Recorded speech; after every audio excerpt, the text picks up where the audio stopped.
Non, l'économie américaine n'est pas en récession économique réelle, du moins pas encore. Alors examinons le message du dollar américain, qui est l'indicateur, un des baromètres ultimes pour valider ou non une récession économique américaine. Et puis j'en profite aussi pour vous faire la mise à jour technique du dollar US et de l'euro-dollar qui respecte parfaitement pour l'instant mon plan fractal.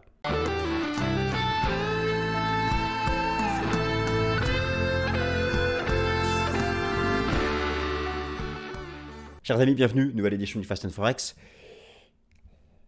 L'économie américaine n'est pas en récession. Ce n'est pas parce que le taux de chômage, exprimé en pourcentage de la population active, a atteint 4,3% et qu'il a activé à minima la fameuse règle de Sam que l'économie américaine est en récession. Non, il n'y a pas suffisamment d'éléments. Par contre, admettons, nous sommes en situation de pré-alerte. Je n'ai même pas dit alerte. Nous sommes en situation de pré-alerte orange. Ensuite, c'est alerte orange. Ensuite, c'est pré-alerte rouge et récession. Donc, on va examiner tout ça. Je vous ferai un topo beaucoup plus approfondi dans la prochaine édition du Top Gun lundi prochain pour vous montrer ce qu'est une étude macro, à savoir, on ne peut pas affirmer quelque chose sur le plan macro avec une donnée. Donc, l'argument, donc tout le monde, depuis quelques jours, ok, le taux de chômage américain, moi je suis le premier à dire qu'il était haussier ces derniers mois. J'ai fait, vous savez, vous avez regardé toutes mes vidéos depuis 4 ans. Le nombre de vidéos que j'ai fait sur la probabilité d'une récession américaine. Mais rappelez-vous de ces vidéos.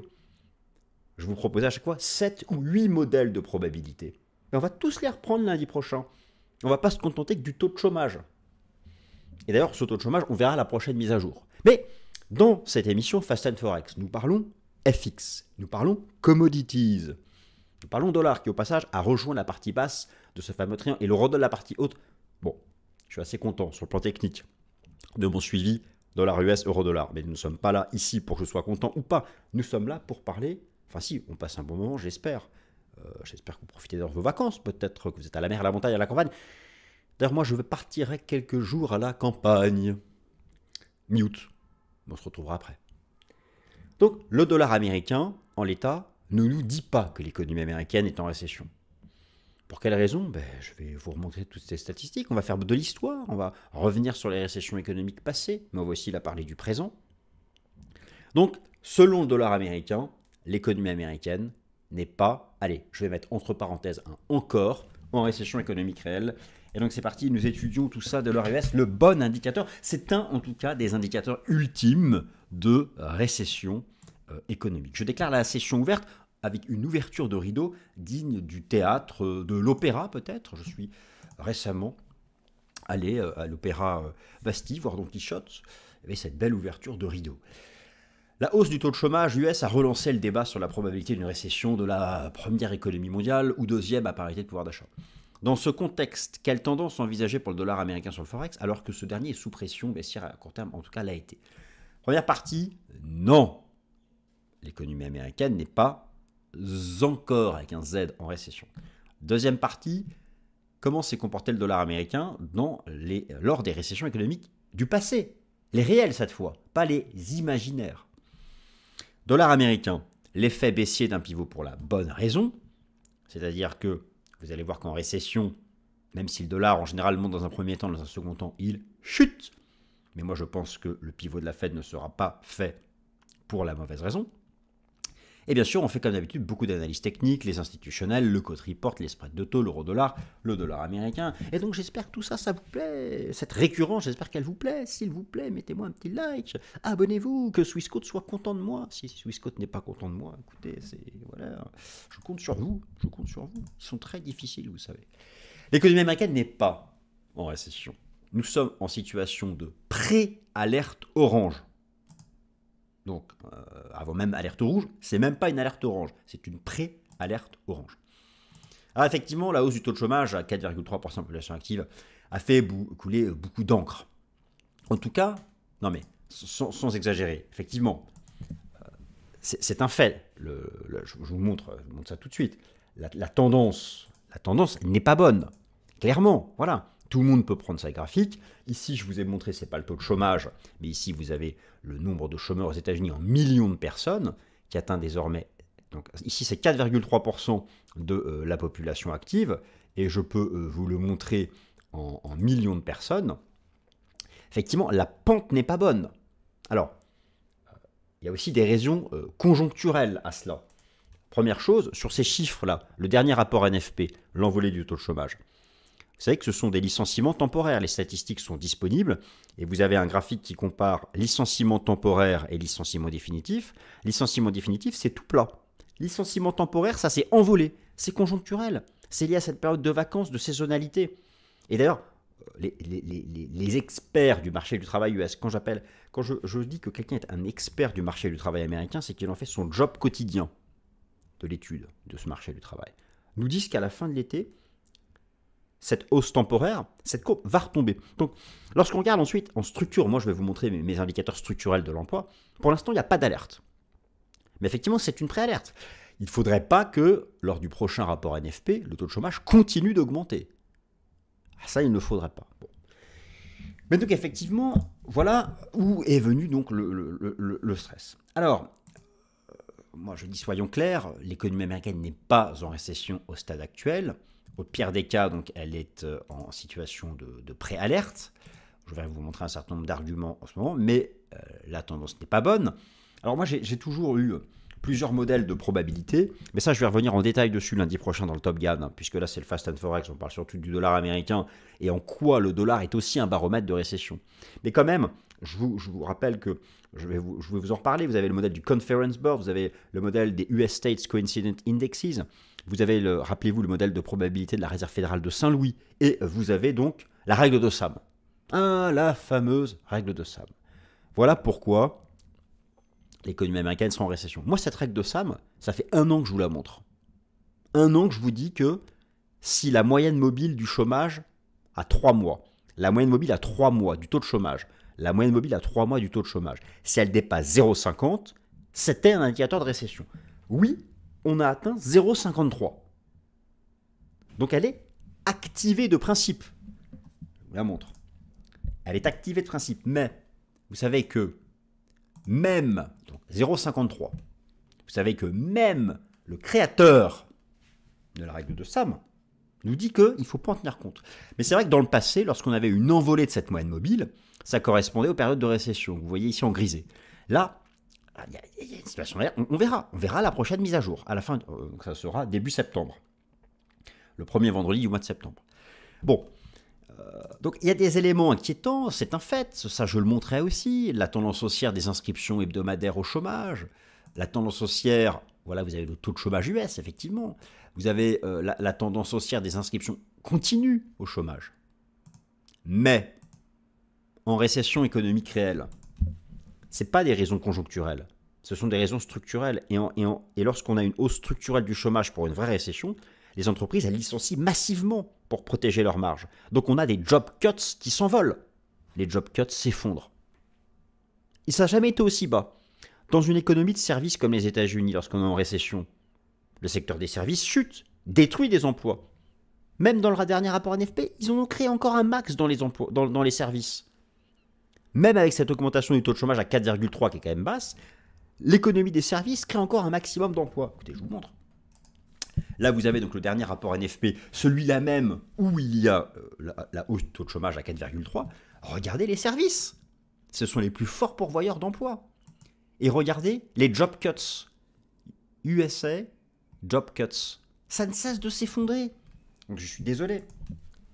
Au stade actuel, on ne peut pas affirmer que l'économie américaine est en récession. Et d'ailleurs, en vraie récession occidentale, parce que les États-Unis emmènent avec eux l'Occident vers le monde, le dollar a un aspect refuge et il s'envole. C'est ce que montrent toutes les statistiques des récessions du passé. Depuis, entre vendredi et mardi, là il y a un petit rebond technique, mais entre vendredi et mardi, suite au taux de chômage, le dollar n'a fait que de baisser. Donc c'est que le dollar ne disait pas qu'il y avait une récession.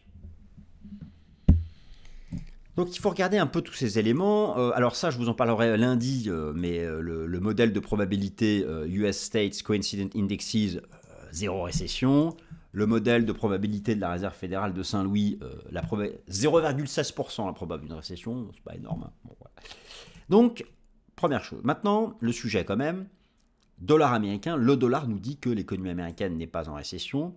puisqu'effectivement, vous avez donc à droite ici la représentation graphique du dollar américain face à un panier de devises en données journalières suite à la publication du taux de chômage US vendredi dernier. Il a chuté dans un premier temps. Il est revenu dans la partie basse de ma pattern, qui tient à court terme, mais il a donc chuté.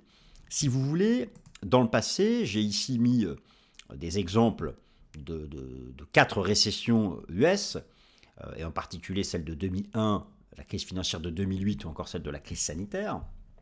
Ce que l'on observe, c'est que dans un premier temps, effectivement, le dollar a monté, du fait du ralentissement mondial et de son aspect refuge. Je vais vous réexpliquer pourquoi. Mais dans un deuxième temps, le pivot agressif de la Fed l'a toujours refait baisser. Bon.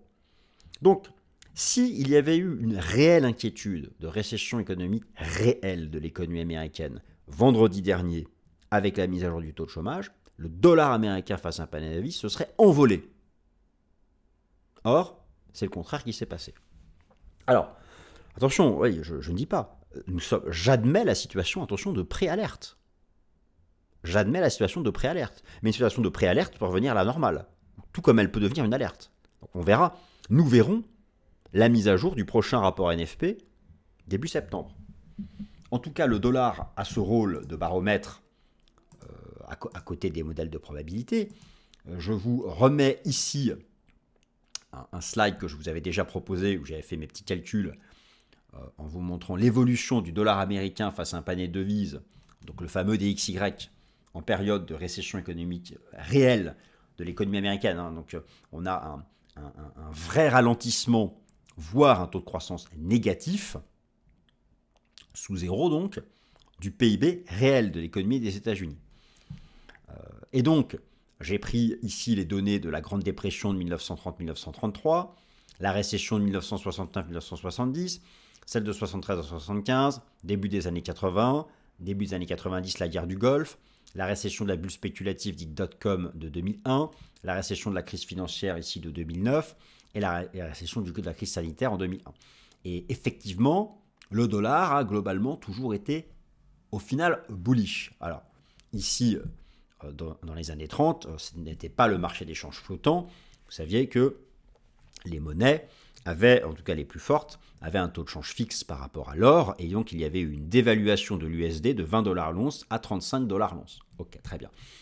Mais globalement, effectivement, plus la récession est importante, plus elle concerne le monde, plus le dollar active donc son aspect refuge, avec une performance moyenne de 3,40%, et il active donc son aspect refuge parce que le dollar américain, c'est la devise des IDE, des investissements directs étrangers, des investissements dans le monde. Le dollar US représente 88% de parts de marché selon la dernière étude de la Banque des règlements internationaux sur le marché des changes.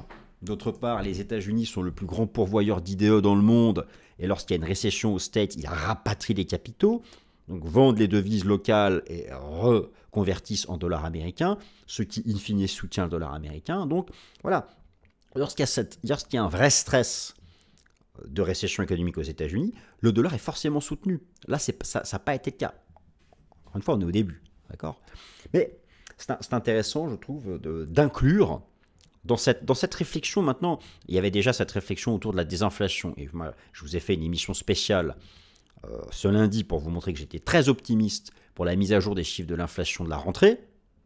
Eh bien, ce thème de la récession que j'avais beaucoup traité en 2023, j'avais arrêté parce qu'il n'y a pas de récession, qui refait résurgence, bon, on va le reprendre à bras-le-corps. Et le dollar fait partie du Forex, donc je traite ça dans le Forex, mais tous les modèles de il n'y a pas que les modèles, il y a aussi, il faut isoler une statistique pour la consommation des ménages, pour l'investissement des entreprises, pour le commerce international, tout ça, je vais vous proposer ça lundi.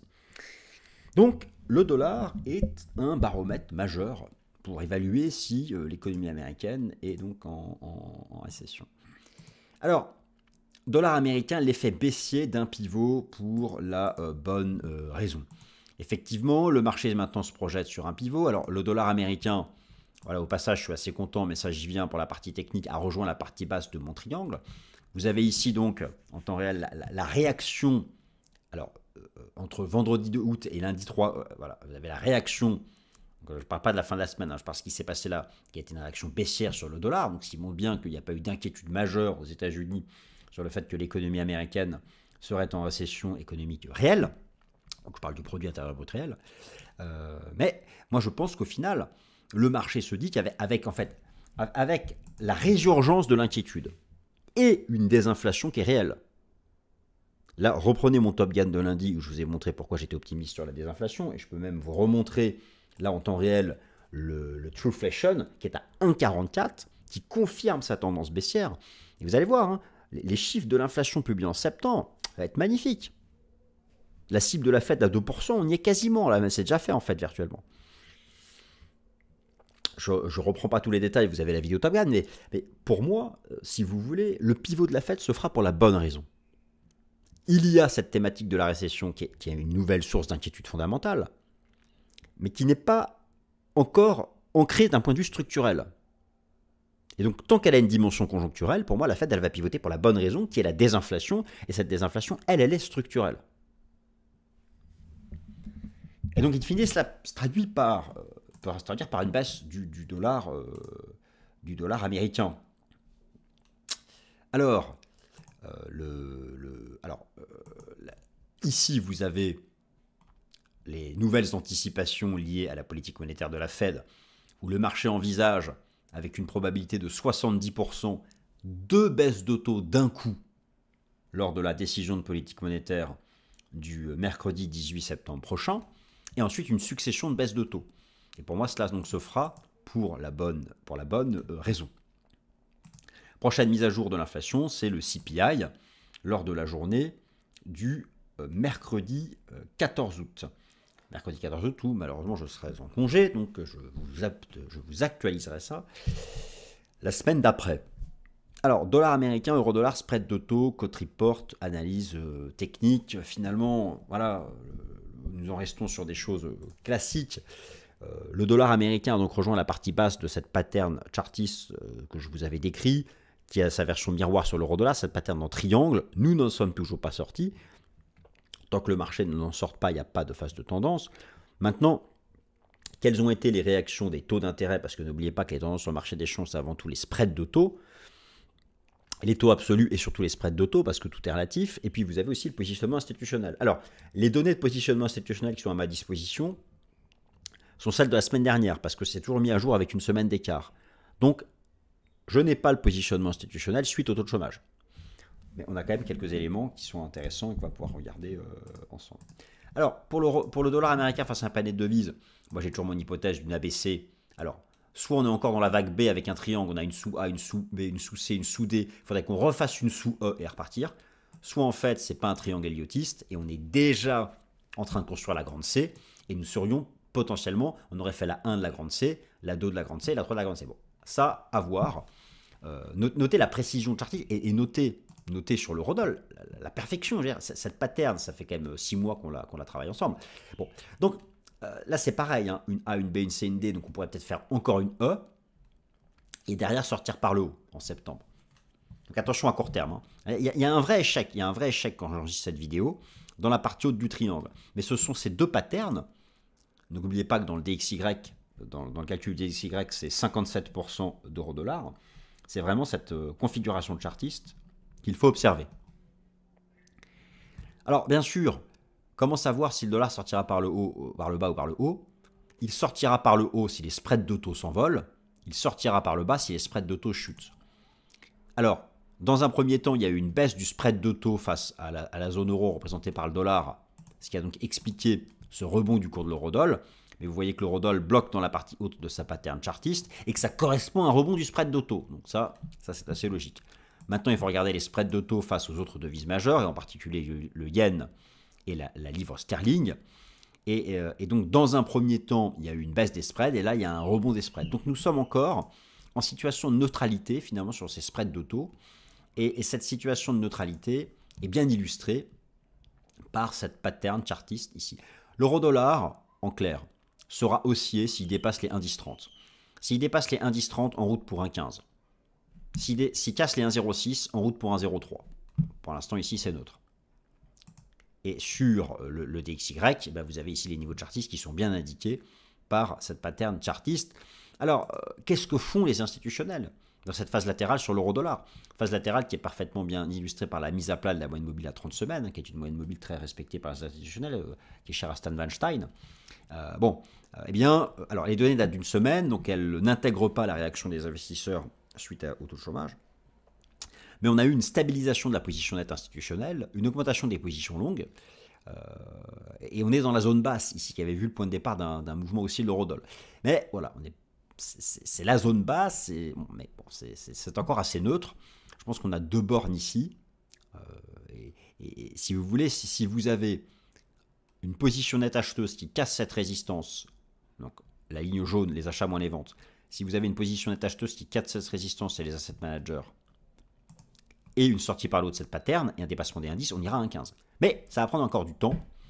Je ne serais pas surpris, moi, qu'on reste en fait dans cette pattern assez longtemps, voire qu'on retourne à la partie basse, et je ne serais pas surpris, encore une fois, de voir une fin d'année qui permettrait une sortie par le haut. À suivre. Pour l'instant, ce ne sont que des suppositions techniques, nous sommes dans la pattern, et il faut attendre le signal. Donc, chers amis, au stade actuel, non, l'économie américaine n'est pas en récession, à suivre, en situation de préalerte. Le dollar ne donne pas ce message. Et euro-dollar et dollar US sont encore dans des grosses patterns chartistes de neutralité, mais je suis convaincu que les cours en sortiront à la rentrée pour avoir une belle tendance de fin d'année, et je vous donnerai le signal quand elle arrivera pour capter une belle tendance du Forex d'ici Noël. Merci à toutes et à tous.